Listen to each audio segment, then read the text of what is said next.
All right, guys, we're going to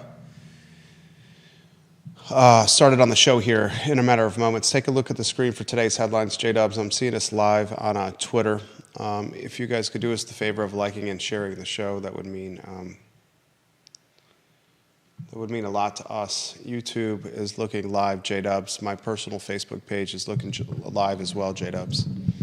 Our show on Friday, the feedback from Friday's show was fairly significant. Viewership was strong and feedback was strong. So we want to offer some more reaction, some more response and reaction on tomorrow's show or on Friday's show today, guys. We're going to be talking about the UVA Health storyline.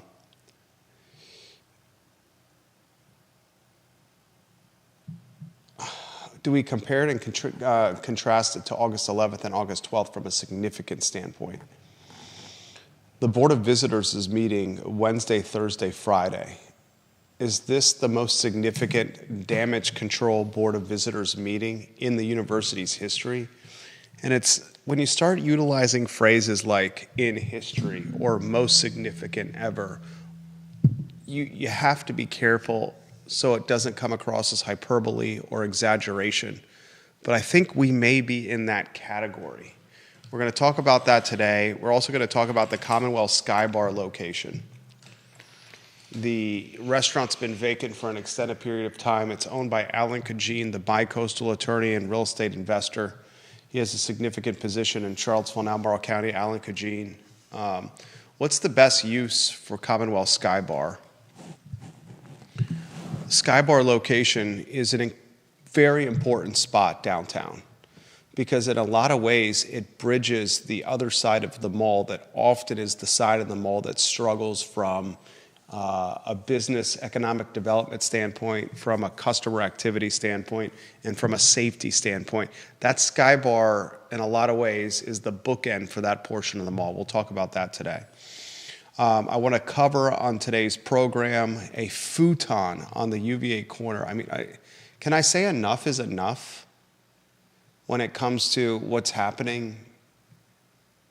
You know, it's one thing to sleep like on the corner or on the mall, but utilizing a futon, Judah?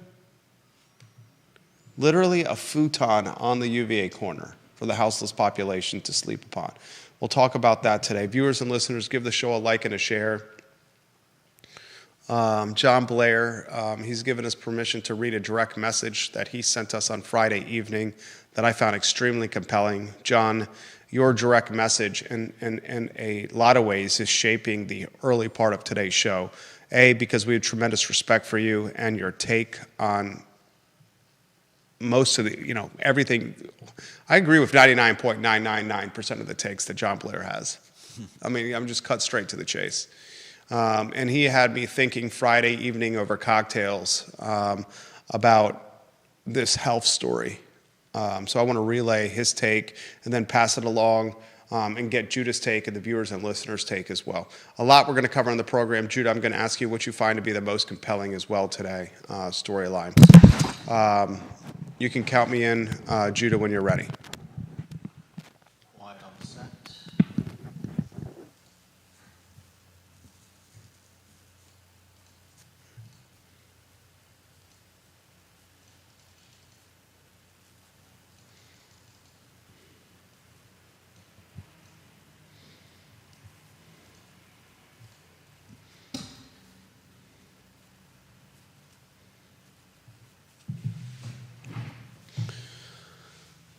Welcome to the I Love CVille show, guys. My name is Jerry Miller. Thank you kindly for joining us on a Monday afternoon. The phone has been blowing up off the hook here, and I'm in the midst of trying to schedule a meeting now with a client, a business broker client. We have a deal on the very near horizon that we're excited to relay to you once it closes. An institutional business about to trade hands into into an empire of someone locally that is just red hot with business success. This is going to be a storyline that will be at the forefront of all legacy media that we're brokering currently, literally during the show right now. A lot I want to cover on the program. I want to talk about the UVA Health, the alleged fraud that's happening within the health system. 128 physicians, roughly 13 or 14% of the university physicians group, penned a letter outlining corrupt medical protocols and practices, fraudulent billing in an employer and health system that is rampant with abuse of power, rampant with backroom dealings, rampant with the C-suite utilizing bullying and leveraging tactics to keep middle management on the hush-hush when it comes to what's best for patients, the manipulation of medical charts to maintain performance metrics. I mean, this is just a crazy effing story. We're going to further unpack it today. I'm going to ask you this question, and it's a story, it's a topic that got me thinking, John Blair got me thinking on. Is this UVA Health story the most significant story in University of Virginia history? Where does this story stack up versus other significant stories? For example, August 11th and August 12th, 2017. Where does it stack up with other stories from the university's past? Maybe the assimilation of women into the university. My dad attended the University of Virginia in 1968 as a first year from Hampton. And he remembers coming to the university in a coat and tie when it was all men. And then he remembers graduating from the university in 72 when it was no longer coat and tie. He likes to joke it was tie-dye and sandals, and it was co-ed. Where does the UVA Health fraud, the alleged fraud and abuse of management and cronyism stack up with some of the past storylines of significance in the most prestigious institution of higher learning in the Commonwealth, one that has recently been monikered a new Ivy League school? Interestingly, the Board of Visitors is scheduled to meet, good Lord, to be a fly on the wall, scheduled to meet on Wednesday of this week, Thursday of this week, and Friday of this week. The Board of Visitors, the Glenn Youngkin-led and influenced BOV, is meeting this week. I'm going to ask you this question. Is this the most significant BOV meeting from a damage control standpoint in University of Virginia history? I understand when we start making statements like most significant in history, you have to be careful of hyperbole or exaggeration. But I think, folks, in these particular circumstances, it's applicable and fair, that type of terminology. I want to talk about that today. I want to talk on today's program the Commonwealth Sky Bar location. It's been vacant for a while. When's the last time something's been in Sky Bar? Was it Passiflora, the Hunter Smith Champion Restaurant Group? Yeah, that was it. You're talking a restaurant that is one of the most marquee and significant ones. Why it's marquee and significant and important is because it's on a portion of the mall that struggles with visibility, customer engagement, and frankly struggles with safety, especially at night and after hours when there is not many patrons heading to that side of the mall. The Sky Bar storefront being vacant is incredibly impactful when it comes to downtown Charlottesville and the most important 8 blocks in a central Virginia region that's 300,000 people strong. I'm going to ask you this question: what should be done with the Sky Bar location? We're going to talk on today's show. I was blown away by this. I was on the UVA corner late last week for a meeting. And while on the corner late last week with a meeting with a very prominent UVA corner landlord, I walked by the white spot and I got to the intersection of the corner and Temp Street, right under the rail pass where the trucks get stuck. And at that intersection, across from Boylan Heights, there was a bona fide futon right next door to the white spot, where this futon now serves as the dormitory for the houseless population that is panhandling the students and their parents as they pass by, the houseless population that is passed out and sleeping off a drunken stupor or a hazy high,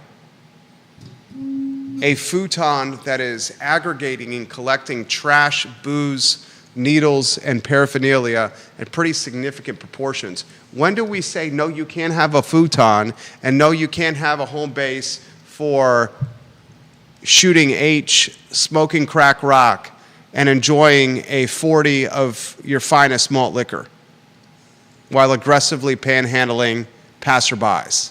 I want to talk about that on today's program. I want to talk Ziana Bryant raising money for first-generation college students on today's show, and we'll dissect Virginia's victory against Wake Forest. What a win. I stayed up and watched this. My wife fell asleep in the fourth quarter. I was waking her up in bed. You got to look at this. One of the most significant comebacks I can remember for Virginia football. Tony Elliott's team starts 2-0. Anthony Calandria, at times magical, at times demoralizing. Regardless, Virginia heads into week 3 with a 2-0 record, and the Maryland Terrapins hitting Scott Stadium. Golly, we have a lot to talk about on today's program. We'll highlight our friends at Pro Renata in Mexicali Restaurant. I was at Pro Renata yesterday. My wife and I, our 2 boys, we met another husband and wife and their son and daughter at Pro Renata. We enjoyed beers on the playground. Then we went inside, had Dino's and Muthru, and then finished our outing while looking at the Blue Ridge Mountains over some hazy IPAs.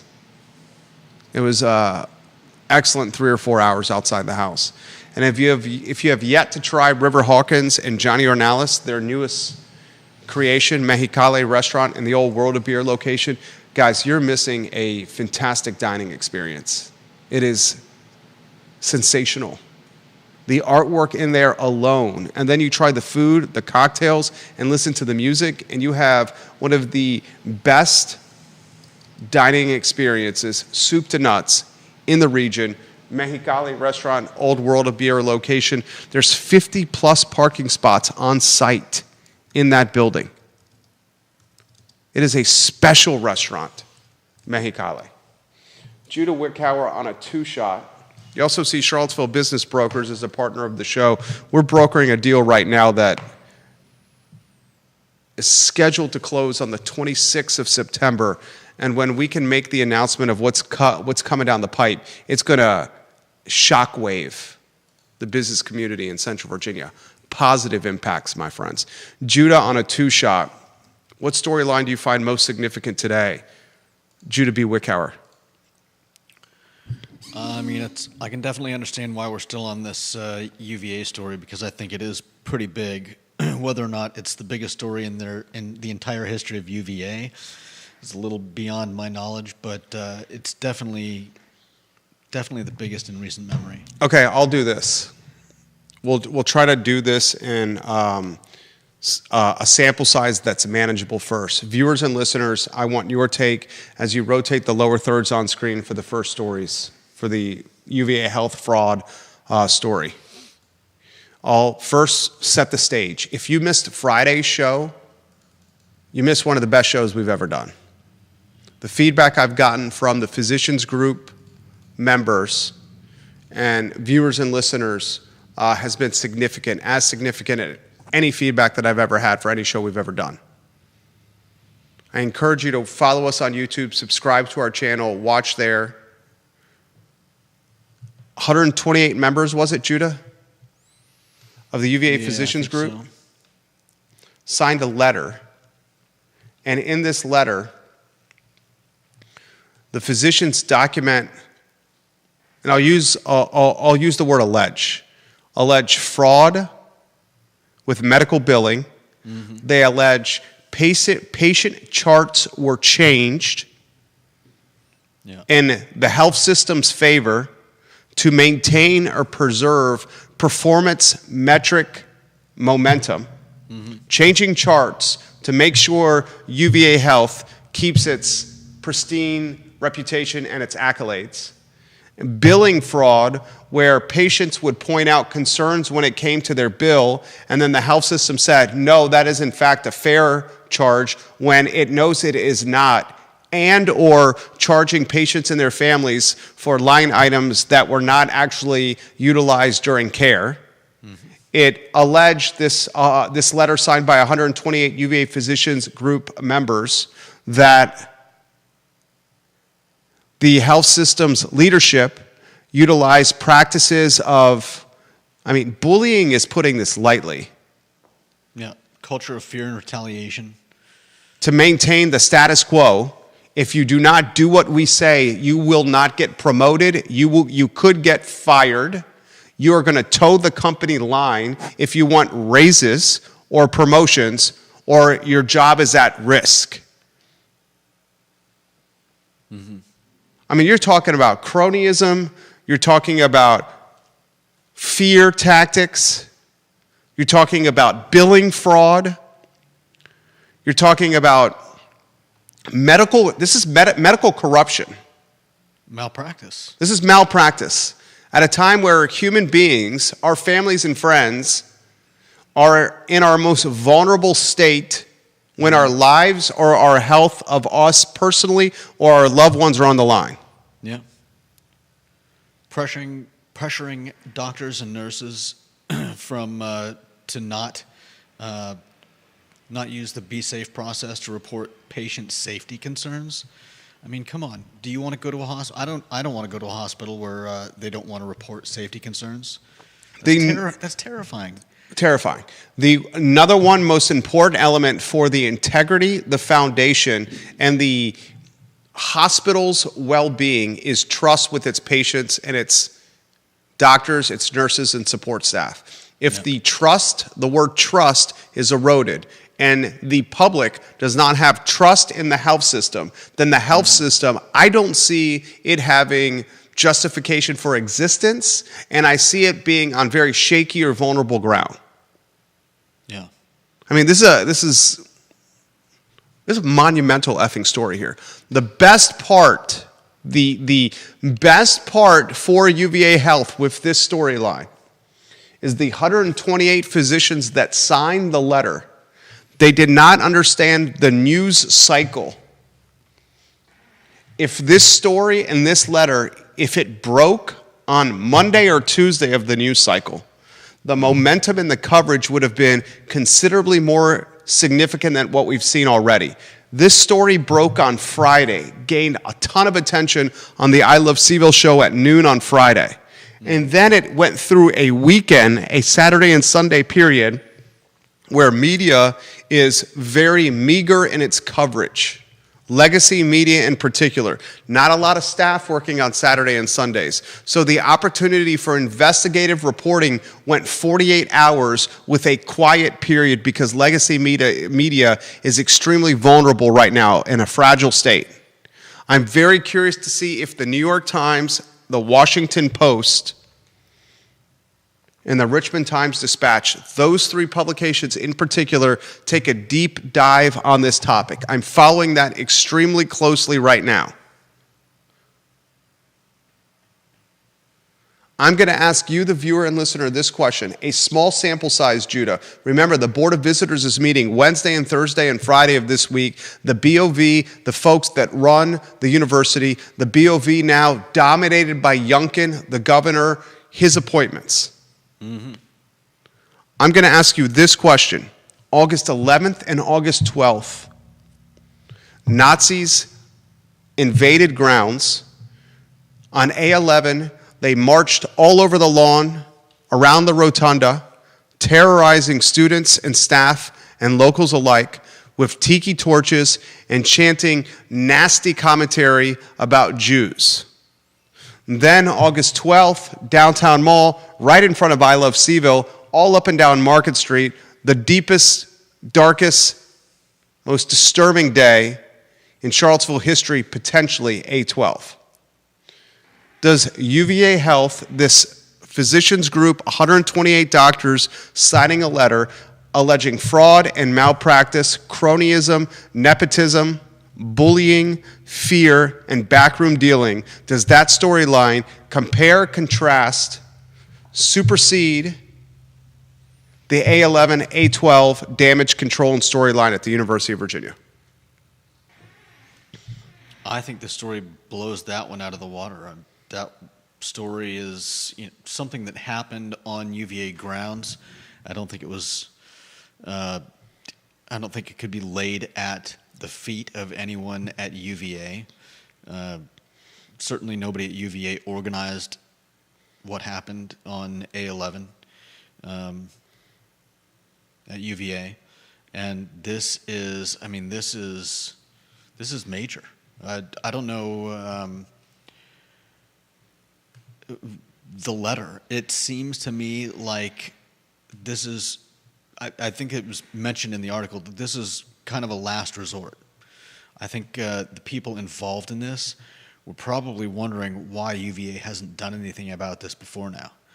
And the letter was a way of saying, look, this needs to get out there. People need to know about this, otherwise nothing is ever going to change. I think this is far more egregious, specifically because this is something happening at UVA under the watchful eye of the administrators, and not just some people coming to UVA grounds and being horrible people. What are your thoughts on that take, viewers and listeners? What are your thoughts on what Judah had to offer there? Is the collateral damage of this UVA Health alleged fraud, cronyism, nepotism, backroom dealing, bullying, corruption, silo of power story, is that collateral damage more significant than A11, A12 collateral damage? Judah bases his argument, and I think it's an argument that has to be made, that A11, A12 were outsiders to the university.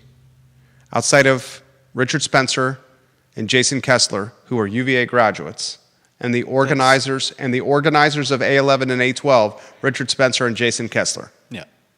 They were the organizers, the ringleaders. I have to push back on you there, saying that it was purely outsiders.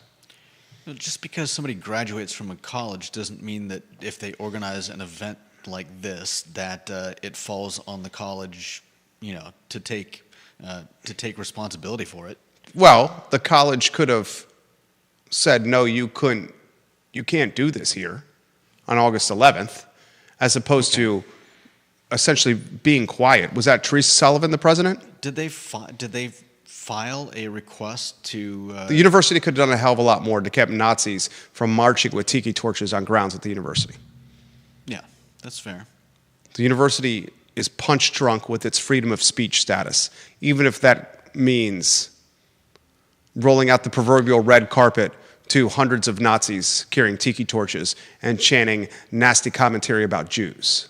Sadly, not anymore, despite their new status as top university in the number one free speech university in the nation, recently allocated the same day that the UVA Guide Service was suspended and disbanded. They've been getting some pushback about that. We're going down a rabbit hole. We need to stay focused.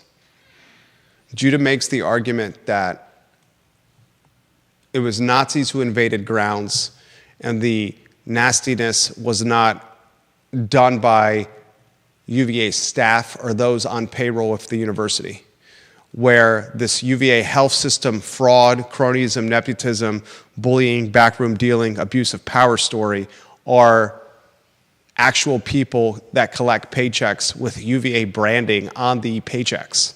I mean, or on the direct deposit line in the bank account. This story potentially affects hundreds, if not thousands. I mean, how long has this been going on? This is tens of thousands potentially. And how many patients have been through the UVA hospital doors, UVA Health doors? How many patients? How many been going on? Well said. I apologize for interrupting. How many patients basically just got their hospital bill, and because they were in such a state of vulnerability, just said, "I'm not even going to push back on these charges. I'm just going to pay them." Yeah. I would bet you that's the large majority. Oh yeah, I'm sure. The very large majority. I would say that not many people know what to do when they're put in that position, and you have either charges that were mistakenly put on your bill or fraudulently added. I think most people are in a position where, like you said, they're very vulnerable and they don't know what rights they have. I relayed a story last week. We missed a show last week. Our youngest son, 22-month-old, went to the UVA Children's Hospital because he had a clogged tear duct. And it was like a $11,000 bill.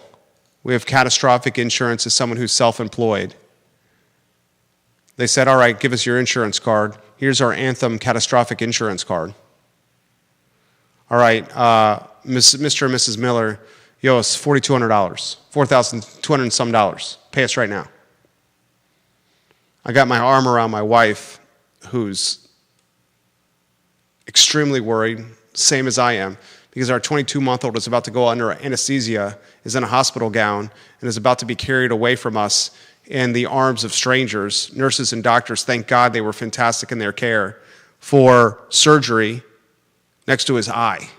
Mm-hmm. Comes out of anesthesia as angry as a stirred hornet on a hot summer day. Didn't even recognize him. Confusion and anger coming out of anesthesia for a 22-month-old. At the time, we weren't concerned about whatever it cost. We just wanted our kid to be healthy. Yeah. How many other people are in that scenario? And this was a routine surgery. Imagine quadruple bypass. Imagine cancer. Imagine someone who's flatlined or on life support, what their loved ones are thinking that are paying the bill. Yeah. All right, I'll offer you my perspective, then I'll get to some of the viewers and listeners' perspective.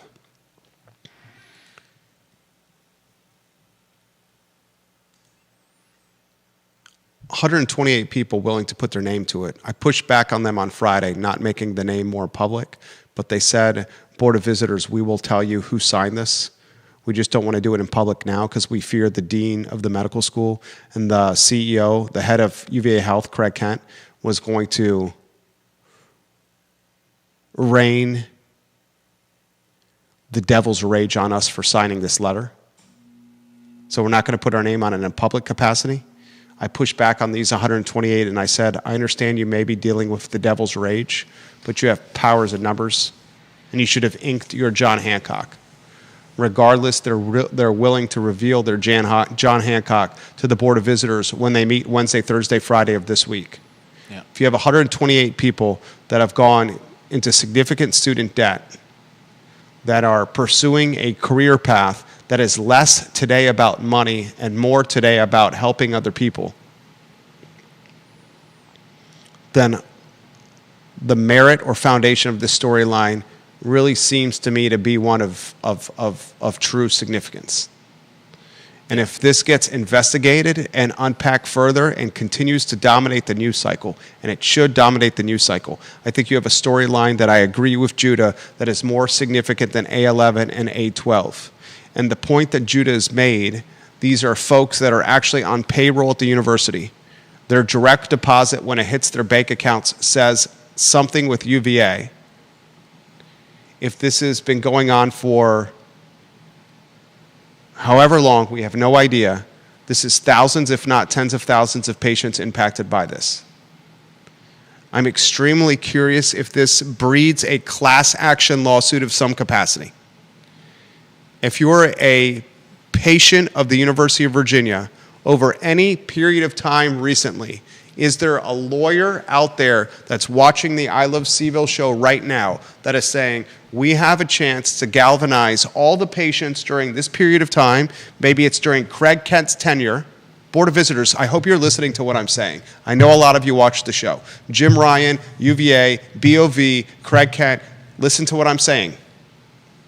Is there an attorney out there that's going to say, start time of this, maybe at around Craig Kent's tenure, investigation from when he started going through today, patients that went through UVA Health, let's ask them and do a call. We would like to speak to you to see if you're curious of joining us in a potential class action lawsuit against the university. The basis of this lawsuit is potentially fraudulent charges on your bill. Yeah, anyone with even a whiff of a charge that doesn't look copacetic is probably going to dive headfirst into this. There it is. And if you have a number of patients and some aggressive attorneys, and say what you want about attorneys, and a class action suit is filed or pursued, you have a brand and health system that is on very shaky ground here. And that's not even to mention changing patient records. I mean, it's one thing to, financial fraud is one thing, and it's terrible, especially for all those people that may have had it perpetrated against them. But imagine a class action lawsuit going after information on any patient records that may have been changed. I mean, that's fraud on a whole different level. Kevin Higgins, watching the program, highlights this. Leadership at the university, Craig Kent or anyone right below him, is any of his bonus tied to billing and physician performance, health system performance? That's a great question. It's a great effing question. Is C-suite compensation in any capacity tied to the health system's performance from a metric standpoint and or total billing standpoint? I'd like to know the answer to that. Yeah. I think we all deserve the answer to that. Mm-hmm. The story here is one of an erosion of trust with the health system. The story here is one of fraudulent billing. The story here is one of malpractice and management tactics rooted in the worst type of leadership. Yeah. And the collateral damage is potentially a class action lawsuit that seems, at a cursory glance, heck, not even a cursory glance, after a 3 or 4 day glance, I've digested this story over the weekend and spoken to people, a lawsuit that seems to have some merit. A lot of merit. And now the Board of Visitors is meeting Wednesday in Charlottesville, Thursday in Charlottesville, and Friday of Charlottesville. As of Thursday morning of last week, the BOV had this on its agenda: the UVA Guide Service. The PR fallout from suspending a third-party UVA Guide Service, tours led by students that were offering commentary during their tours that were nasty rhetoric about Thomas Jefferson and his place in history. On the day that they get the top Freedom of Speech Award for free speech. For free speech.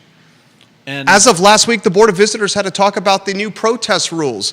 The fallout of a pro-Palestine protest in early May of this year that saw students pepper sprayed at the hands of the state police who were used as military militia. And some students still waiting for resolution through the UJC. Their degrees. Some students waiting for their degrees that were arrested, and their degrees were held as leverage. All those storylines take an incredibly far back seat to this UVA Health storyline. You can make a very legitimate argument that the 3 days the BOV is in session this week, it is the most significant BOV meeting from a brand collateral damage standpoint in University of Virginia history. Yeah. What would supersede or trump that? Women allowed into the university? Black and brown and folks of minority? allowed into the university? A11, A12?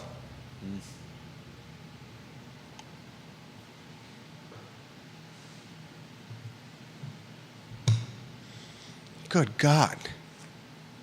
They're going to be doing damage control for a long time on this. This from John Blair from Friday evening. He's given me permission to read this. This is a direct message. I never read direct messages without permission on the record.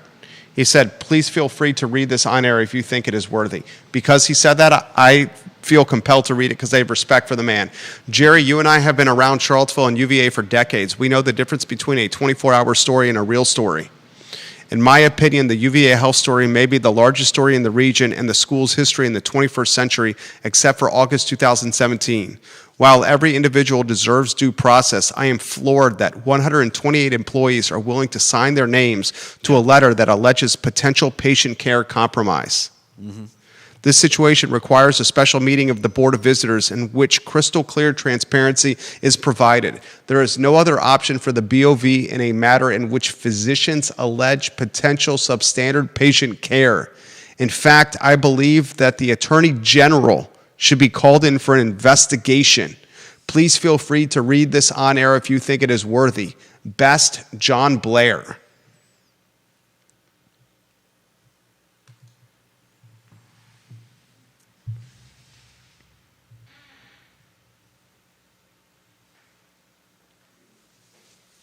Judah giving you props, Judah.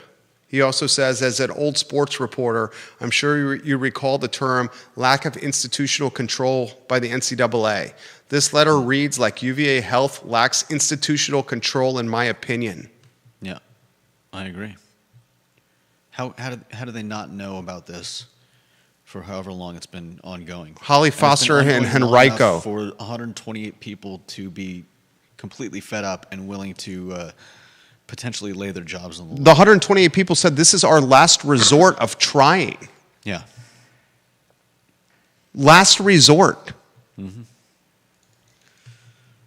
Viewers and listeners in Richmond, Northern Virginia, Charlotte, North Carolina, Atlanta, Georgia, Tennessee, the Philadelphia area, a lot in McLean, Southwestern Virginia, watching the program. My phone is blowing up right now.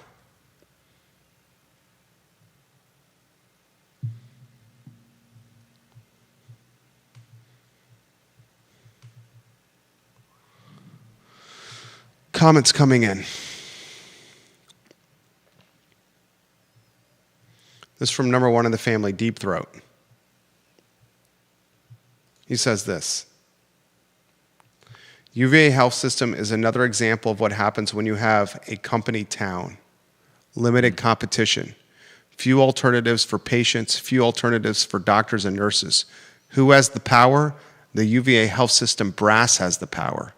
That said, when 30 years ago, I spent a couple years in management consulting, I did a lot of healthcare and health system work. All health systems upcode. All health systems game quality indicators. So to simply allege that, well, we need more details.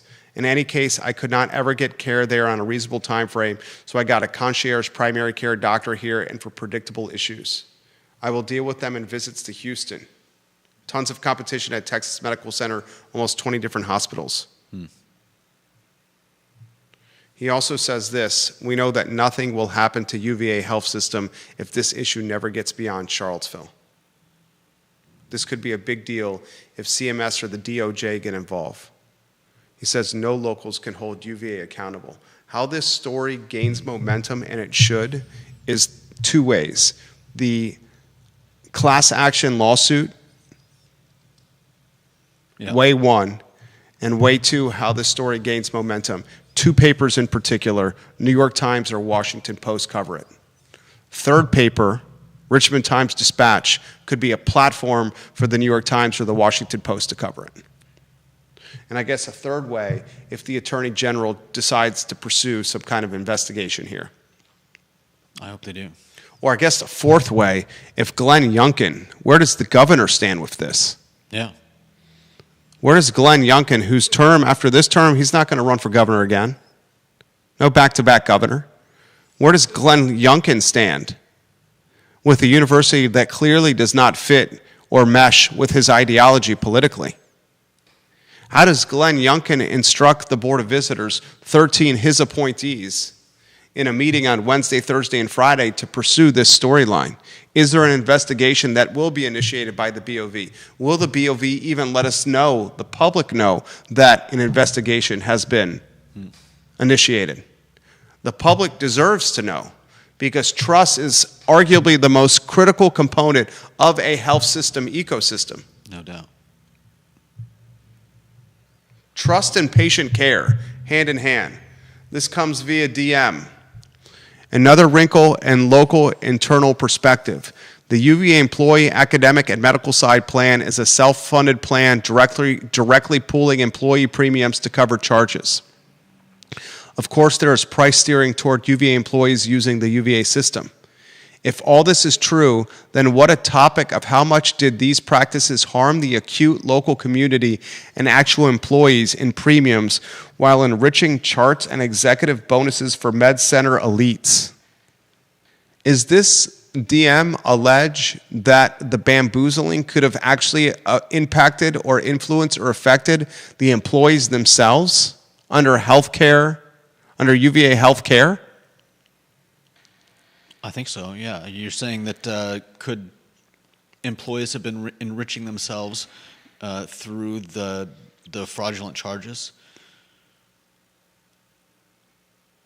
It's fucking bananas. I mean, we don't know the pay structure or worse, could the brass be enriching themselves on the backs of their lower and middle management, their frontline workers? That too. Kevin Higgins, Deep Throat is exactly right.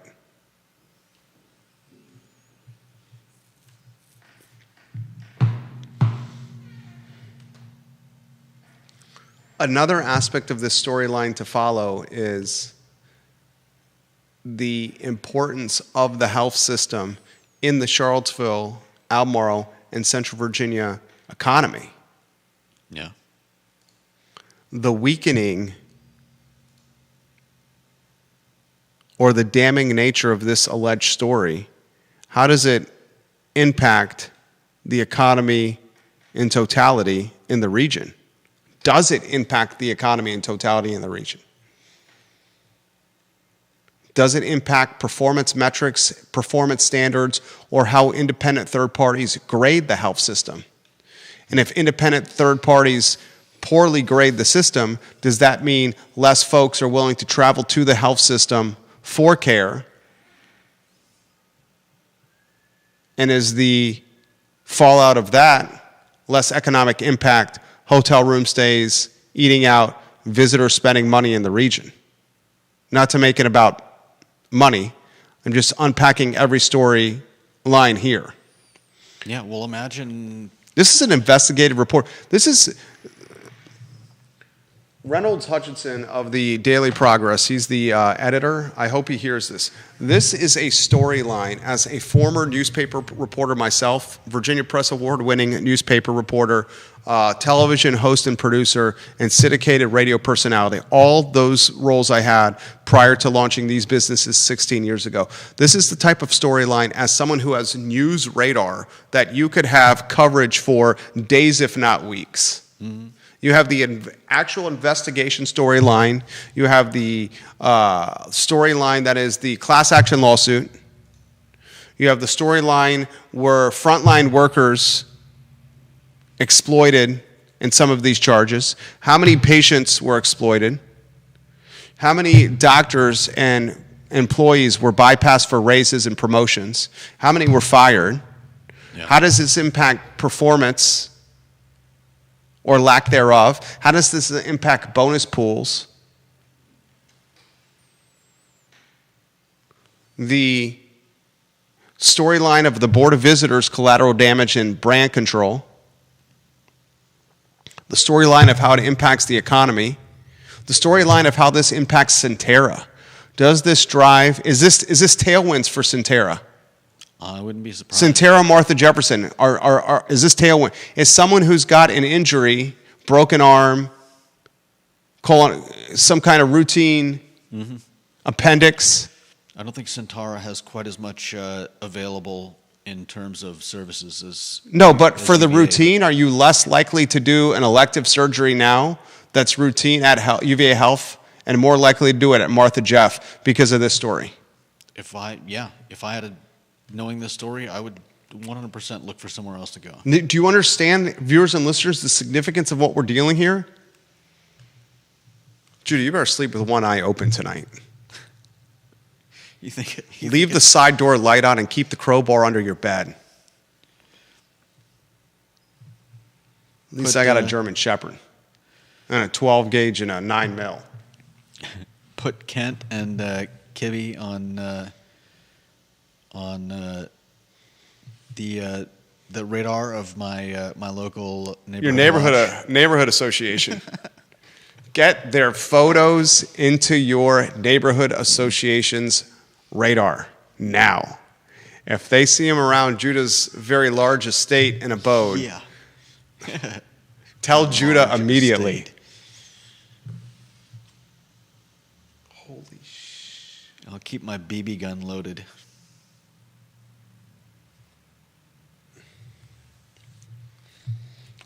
I mean, you're talking billions of dollars here. Yeah. Billions of dollars. Potentially, yeah. This comment comes in, you got it right, saying elites taxing the non-elites that are captive in their medical plan. The people behind the letter and signatures are not dumb. They are doctors at UVA, much smarter than I could ever dream of being. There has to be some accuracy to this story, but bigger story is if they felt the way to get this out there is via an article, then that means they don't trust internal audit and whistleblowing options internally. Oh, That is a very bad look for the health system and its parent governance structure. 100%. Mm-hmm. I would take it that the 128 members of UVA Physicians Group, by signing the letter in person as opposed to email trail, try to bypass Freedom of Information Act protocols in case leadership, Kent and his team, decided to figure out themselves who signed this letter. Yeah. And these were smart people. The comment was 100% correct. These are not idiots. These are not people that want to put their jobs in jeopardy. But clearly they're, we have to, I think, we have to assign this to integrity rather than some type of, wanting to get revenge against the CEO. Someone who passed him on a promotion? Yeah.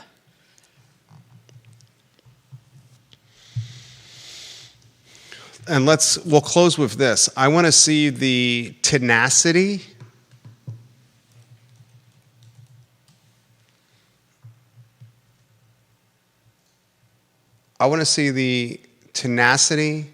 veracity, and activity of legacy media when it pertains to this story. We're going to learn a lot about legacy media with this right here. I want to see if legacy media is willing to stare down the barrel of the corporate behemoth that may or may not drive their ad revenue. I would bet you that University of Virginia, and there are many subsidiaries, is a significant player in the advertising budgets of legacy media. I remember when I worked at the Daily Progress when it was owned by Media General. I will not say who the publisher was, but the publisher, when I was there, made it very clear we don't poke the beast. Made it very clear we do not poke the beast. I think this has gotten far outside of the range of a newspaper to control. and they would be fools not to follow up this narrative. I agree with you. Investigate the narrative. I agree with you. Because if you choose not to investigate storylines of this magnitude, you become... Irrelevant? There it is. So it's 122 marker of this talk show. UVA Physicians Group, UVA Health, and viewers and listeners, make sure you share this show with friends and family, because I think it is one that is absolutely on point with what's happening right now. The Board of Visitors is meeting Wednesday, Thursday, and Friday of this week to be a fly on the wall. To be a fly on the wall. We have other stories we have to cover today. I want to spend about 90 seconds on this one. It's the futon. Dude, there's a futon on the right next to the white spot on the UVA corner. Yeah. Like an actual futon. I was in a business meeting last week that had me meeting with one of the most prominent landlords on the corner. I walked by a futon with drug paraphernalia, empty booze cans, and the comforts of passerby panhandling. Does the futon takes it too far? Does it not? I think it just... There was a report. I don't know if I'd say it takes it too far. There was a report filed by a young woman who works in food and beverage. Did you see it? On the Yeah, My Seville app? I believe I did see it. That was the one where she was being... Sexually harassed and called sexual names as she walked and left her job on the corner in food and beverage. and tries whenever she can to walk with male colleagues to obviously be safe. You have someone that could be our daughter, someone that could be your daughter, saying, I don't feel safe walking on the corner at night by myself, in particular at this spot under the underpass where the homeless are using a futon as their home base.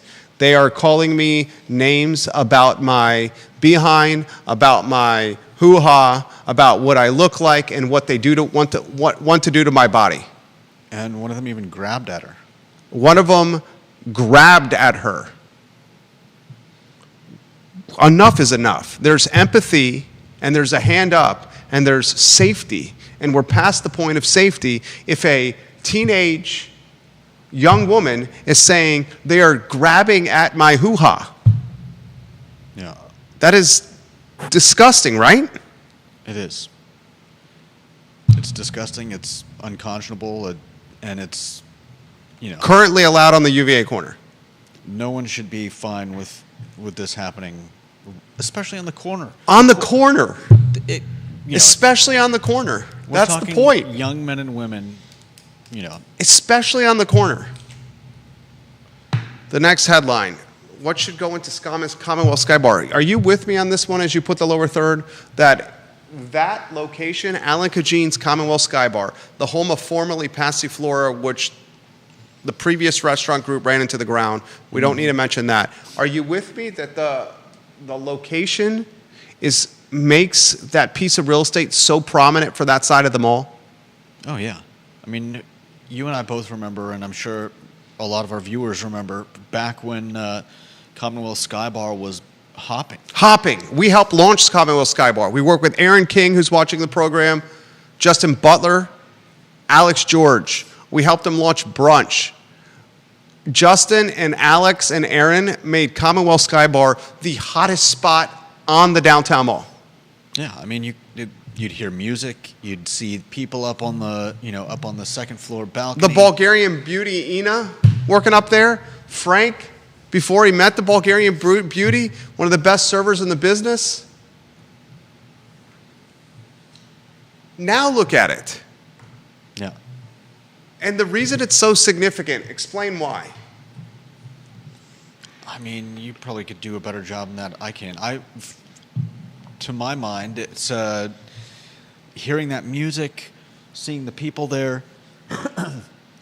It's part of what makes the downtown mall a fun place to walk is seeing the people, seeing the places open, and I don't think there's really, I mean, in the evening, there's nothing past there. There's nothing past there. Unless there's a special event at the pavilion. At one time, there was Bashir's, which is now, I think, Operation Hope, Yeah.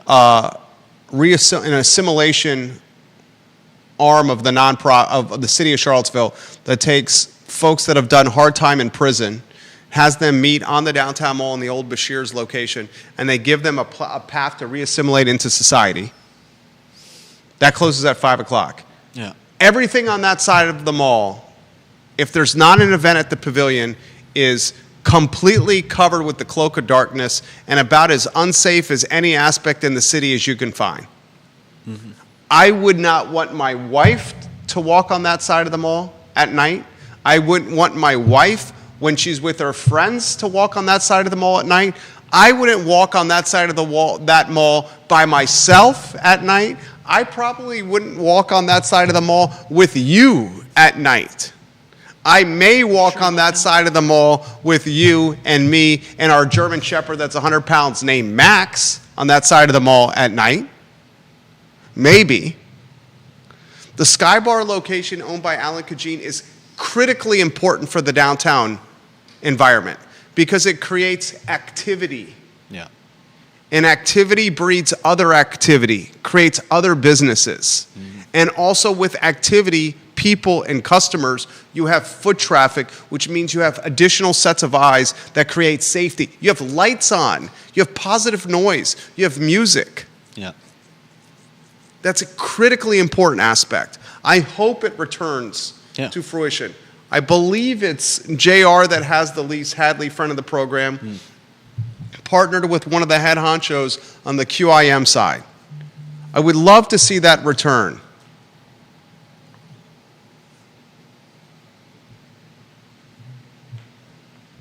Two other storylines. You set the stage for the Ziana Bryant one. This was your headline today. Well, as lower third too.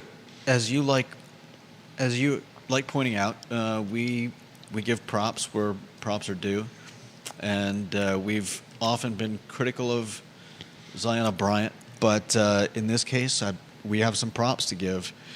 She's been raising money through an initiative.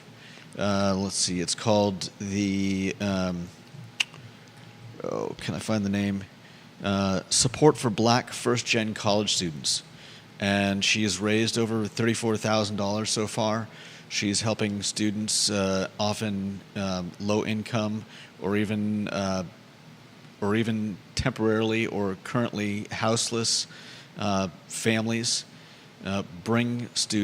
send students to their first year of college. And, I give her props. I think it's a great initiative. I think she's doing good work with this, and way to go. I will also echo Judah. Ziana Bryant, props to you. Doing a great thing, helping Black first-generation students matriculate to college settings by raising money in a crowdsourcing capacity. Big-time props. Yeah. Love this story. Definitely. We'll close on this if you put me on a one-shot. Virginia football jumped to 2-0 on the season. We called the Wake Forest game the most important on the schedule. For 3.5 quarters, it was hit or miss. Anthony Calandria did amazing things, and Anthony Calandria did bewildering things.